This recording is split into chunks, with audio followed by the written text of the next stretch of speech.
Welcome in my channel. अब हमारे channel का नाम चेंज कर दिया हम लोगों ने, लर्न विद शैलेंद्र रख दिया। अब आज हम सीखेंगे कि फॉर्मूला मेकिंग कैसे होता है। ये न्यू सेशन है, इसमें मैं फॉर्मूला मेकिंग सिखाऊंगा आप में, जिसमें ये वैलेंसीज लिखी हुई है सभी एलिमेंट्स की।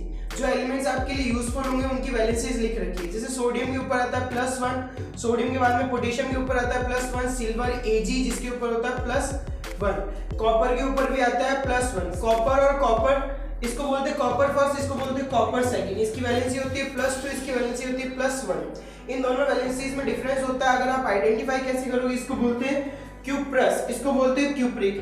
क्यूप्रस जिसके पीछे अस आ रहा है उसकी वैलेंसी होगी कम, और जिसके पीछे इक आ रहा है उसकी वैलेंसी होगी ज्यादा। आपके पास क्यूप्रस है, यहाँ पे है फेरिक, फेरस, ये है फेरिक। फेरस और फेरिक में दोनों में क्या होता है, डिफरेंस होता है। फेरस और फेरिक दोनों में डिफरेंस होता है। फेरस मींस क्या होता है, एक वाली वैलेंसी ज्यादा होगी, अस वाली वैलेंसी कम होगी। ये सारी वैलेंसीज है। अब इन वैलेंसीज का यूज करेंगे अपन फॉर्मूला मेकिंग में। यहाँ पे वैलेंसीज लिखी हुई है, ये +1 वैलेंसी वाले हैं, ये +2 वैलेंसी वाले हैं, ये +3 वैलेंसी वाले हैं। ये -1 वैलेंसी, ये -2 वैलेंसी और ये -3 वैलेंसी वाले, ये -3 वैलेंसी वाले होंगे आपके पास एलिमेंट्स। अब इनके लिए अपन फॉर्मूला मेकिंग सीखेंगे। टॉपिक का नेम है फॉर्मूला मेकिंग, जिसको कंटिन्यू कर रहा हूँ मैं आगे। फॉर्मूला मेकिंग में जैसे मेरे पास लिखा हुआ है Na के ऊपर वैलेंसी होती है प्लस की, और Cl के ऊपर वैलेंसी होती है माइनस की। ये वैलेंसीज एक दूसरे को क्रॉस करती है। माइनस का 1 इधर आएगा क्रॉस होके, और प्लस का 1 इधर आएगा क्रॉस होके। इन वैलेंसीज को इस नंबर के जस्ट नीचे यहाँ पे लिखना। ये वैलेंसीज जस्ट नंबर के नीचे आएगी। जैसे Na लिखा और यहाँ पे लिखूंगा 1, और Cl लिखा और यहाँ पे लिखेंगे 1, NaCl। Na का नाम होता है सोडियम और इसका नाम होता है क्लोराइड। जब भी कोई एलिमेंट के ऊपर होता है +1, ऑक्सीजन के ऊपर होता है -2। इसको क्रॉस कराएंगे अपन तो -2 इधर आएगा और +1 कुछ नहीं लिखा है, इसका मतलब 1 लिखा होगा। पोटेशियम के जस्ट नीचे मैंने बोला है जो भी ये वैलेंसी होती है यहाँ पे लिखते हैं। वैलेंसी को जब भी लिखेंगे तो प्लस माइनस को इग्नोर करेंगे, प्लस माइनस को कभी शो नहीं करते। जैसे ये -2 है तो सिर्फ 2 लिखा जाएगा, प्लस माइनस कुछ भी नहीं लिखेंगे। और ये हो गया ऑक्सीजन, ऑक्सीजन के नीचे यहाँ पे कुछ भी नहीं आएगा। इसको बोलते हैं potassium oxide. Potassium oxide, potassium आपकी एक मेटल होती है तो ये हो गया मेटलिक ऑक्साइड। मेटलिक ऑक्साइड का नेचर होता है बेसिक नेचर का। बेस और एसिड की रिएक्शन होती है जब आपकी यूजफुल होता है। अब मेरे पास है आयरन, आयरन के ऊपर वैलेंसी होती है +3। ये आयरन है और इसका दूसरा नाम होता है फेरिक। फेरिक और ऑक्सीजन के साथ रिएक्शन कराएंगे तो ऑक्सीजन के ऊपर आता है -2। ये प्लस का 3 क्रॉस होकर इधर आएगा, एरो का साइन बना दो अच्छे से, और यहाँ पे आएगा -2। ये -2 इधर और +3 इधर। Fe लिखेंगे तो Fe के नीचे लिखेंगे अपन 2, और यहाँ पे लिखेंगे O के जस्ट नीचे लिखेंगे इस 3 को। ये हो गया आयरन ऑक्साइड। इसका दूसरा नाम होता है फेरिक ऑक्साइड। फेरिक ऑक्साइड का यूज कहाँ होता है कि आयरन, ये एक मेटलिक ऑक्साइड होता है जिसका यूज करेंगे अपन एसिड बेस रिएक्शन में, आपका फिर से ये यूज होगा। ये होते हैं सिंगल एटॉमिक एलिमेंट जिसकी वैलेंसी कितनी होती है आपको मैंने अभी बताई, और फॉर्मूला मेकिंग आपने सीखा। फॉर्मूला मेकिंग में एक और चीज सीख सकते हो आप, एक और फॉर्मूला बना के सीख सकते हैं कि Mg+2, और अपने पास है ऑक्सीजन, ऑक्सीजन के ऊपर -2। बार बार ऑक्सीजन ले रहे हैं तो ऑक्सीजन को चेंज कर लो, कोई बात नहीं। मैं सल्फर ले लेता हूँ, सल्फर के ऊपर होता है -2। सल्फर होता है सल्फाइड बोलते हैं इसको, क्योंकि माइनस होने के बाद सल्फेट होता है वैसे तो, पर इसके पीछे क्या लग गया, -2 लग गया तो हो गया सल्फाइड। यहाँ पे क्रॉस करेंगे, इसको क्रॉस करके लाएंगे तो ये -2 आएगा इधर, और इधर आएगा +2। दोनों वैलेंसी जब सेम होती है इनको यही कट कर दो, ये हो गया 1 और ये भी हो गया 1। तो MgS magnesium sulphide, magnesium sulphide का फॉर्मूला। और 1 को लिखने की कोई जरूरत नहीं है क्योंकि 1 की कोई वैल्यू नहीं है यहाँ पे, इसीलिए 1 को लिखेंगे नहीं। ये समझ में आया आप लोगों को? अब हम लोग देख रहे हैं पॉलीएटॉमिक। पॉलीएटॉमिक होता है जिसमें एक से ज्यादा एटम्स होंगे। जैसे आपके पास है नाइट्रोजन और उसके साथ हाइड्रोजन भी, एक से ज्यादा एटम हो गए। हाइड्रोजन के आपके पास 4 एटम्स है। यहाँ पे हो गया ऑक्सीजन और हाइड्रोजन दोनों कंबाइन में है। इसको बोलते हैं अमोनियम, इसको बोलते हैं हाइड्रोक्साइड, इसको बोलते हैं कार्बोनेट, इसको बोलते हैं सल्फेट। अब मैं मैग्नीशियम की रिएक्शन, मैग्नीशियम का फॉर्मूला बना रहा हूँ हाइड्रोक्साइड के साथ। तो क्या फॉर्मूला बनेगा, क्रॉस कराओ वैलेंसी को तो -1 इधर और +2 इधर। ये वैलेंसी क्रॉस होगी और +2 इधर, -1 इधर।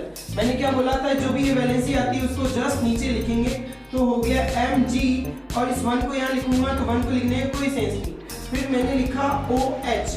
अगर आपने फॉर्मूले में यहाँ पे 2 लिख दिया तो ये आपका फॉर्मूला हो जाएगा गलत। तो आपको इसको लिखने का एक तरीका समझना पड़ेगा कि ये पॉलीएटॉमिक है। पॉलीएक्टिव में क्या मतलब कि दोनों एक ही कंपोनेंट है, इसीलिए आपको यहाँ ब्रैकेट लगाना पड़ेगा और फिर यहाँ लिखना पड़ेगा 2। अगर आपने ब्रैकेट नहीं लगाया और 2 लिख दिया है तो ये गलत होगा। हम वैसे तो फॉर्मूले को लिख रहे हैं mg, ये स्मॉल लेटर में आ रहा है, बट यहाँ पे लिख रहे हैं कैपिटल O और कैपिटल H। कैपिटल में लिखे जाएंगे क्योंकि दो अलग अलग एटम है इसीलिए, और ये एक ही एटम का है इसीलिए इसको अपन क्या करेंगे m और फिर स्मॉल में जी लिखेंगे। इसको पढ़ते हैं मैग्नीशियम हाइड्रोक्साइड। फॉर्मूला पढ़ने का तरीका होता है MgOH होल ट्वाइस। ये हो गया MgOH होल ट्वाइस का फॉर्मूला। नेक्स्ट अब हम फॉर्मूला देखेंगे कैल्शियम के साथ कार्बोनेट का फॉर्मूला। कैल्शियम कार्बोनेट कैसे बनता है, तो यहाँ पे है -2, तो आप लोग यहाँ पे -2 लिख दो। यहाँ पे है +2, तो आप यहाँ पे लिख दो +2। जब भी फॉर्मूला बनाएंगे प्लस माइनस को इग्नोर करते हैं हमेशा, और इन वैलेंसीज को जस्ट इसके नीचे लिखेंगे, इन वैलेंसीज को जस्ट यहाँ लिखेंगे। तो Ca और यहाँ आगे आपका 2 लिखने की जरूरत नहीं है क्योंकि यहाँ पे 2 क्या हो गया, सेम हो गया, यहाँ से कट कर दो तो 1 1 हो गया, तो 2 लिखने की कोई जरूरत नहीं है। CaCO3 कैल्शियम कार्बोनेट, ये फॉर्मूला हो गया। ये लाइमस्टोन का फॉर्मूला भी है, जो आपके घरों में पत्थर लगते हैं संगमरमर के, तो उसका फॉर्मूला होता है कैल्शियम कार्बोनेट। ये कैल्शियम कार्बोनेट बहुत स्ट्रांग होता है, सॉलिड फॉर्मूला। अब हम देखेंगे अमोनियम के साथ रिएक्शन और अमोनियम के साथ हाइड्रोक्साइड का फॉर्मूला लिखेंगे। यहाँ पे फॉर्मूला मैंने गलत लिख दिया है, यहाँ पे आएगा 1 आएगी वैलेंसी, और 1 को लिखने की कोई जरूरत नहीं। इसके ऊपर भी 1 इसके ऊपर भी 1 है, क्रॉस करा के लाएंगे दोनों को, यहाँ आएगा 1 और यहाँ पे आएगा प्लस का 1। अब मैं लिखूंगा, इसको नहीं भेजेंगे हम लोग, ये वैलेंसी नहीं है, इसकी मॉलिक्यूल से एटम से, इसीलिए ऐसे कैसे रहेंगे। NH4OH ये फॉर्मूला हो गया अमोनियम हाइड्रोक्साइड। ये एक तरह का बेस है, जिसके पीछे OH आता है वो बेस होता है। ये अपन चैप्टर करेंगे जब। अब हम नया फॉर्मूला एक बार बना रहे हैं कि अपने पास ये फेरिक, आयरन बोलते हैं, आयरन थर्ड है ये, बट इसका नाम है फेरिक, और ये है सल्फेट। सल्फेट के साथ फेरिक का फॉर्मूला बनाएंगे। तो ये +3 वैलेंसी क्रॉस करके इधर आएगी, -2 क्रॉस करके इधर आएगी। मैं यहाँ पे इस वैलेंसी को यहाँ पे लिखूंगा जस्ट पास में, तो हो गया Fe और ये हो गया 2 Fe2SO4। फिर आपको मैंने बताया था कि आप यहाँ 3 नहीं लिख सकते, आपको ब्रैकेट लगाना पड़ेगा।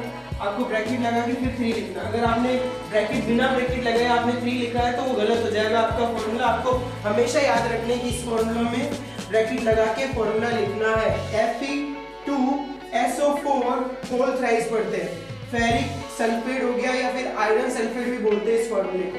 जी रिएक्शन कंप्लीट करने में आपके फॉर्मूले बहुत ज्यादा यूजफुल है, इसीलिए इन फॉर्मूले को अभी सीखोगे आपको 10th में आपके बहुत यूजफुल रहेगा ये। सोडियम के साथ फॉर्मूला देखेंगे हाइड्रोक्साइड का। सोडियम की वैलेंसी होती है +1 क्रॉस करा के इधर लिख देंगे, हाइड्रोक्साइड की होती है -1 क्रॉस करा के इधर लिख देंगे, तो फॉर्मूला बन जाएगा 1 1 लिखने की जरूरत नहीं है, तो NaOH। ऐसे आपके फॉर्मूले का सारा सेशन कंप्लीट हो गया और पूरी की पूरी बेसिक कंप्लीट हो गई यूट्यूब के इस चैनल पर। तो इन सबका एक कंपाइल मैं दे दूंगा वीडियो बना के, शॉर्ट को सबको कंपाइल करके बड़ी वीडियो बना देंगे। आप लोगों को एक ही काम करना है, इस चैनल को सब्सक्राइब करना है, लाइक करना है, शेयर करना है और कमेंट करना है। तो आपके लाइक करो, शेयर करो, कमेंट करो और इन फॉर्मूलों को अच्छे से बना घर पे प्रैक्टिस करो, तभी आएंगे आपको ये फॉर्मूले। इसका नाम हो गया सोडियम हाइड्रोक्साइड। आपको फॉर्मूले पढ़ने आ जाएंगे अगर आप ऐसा करेंगे तो।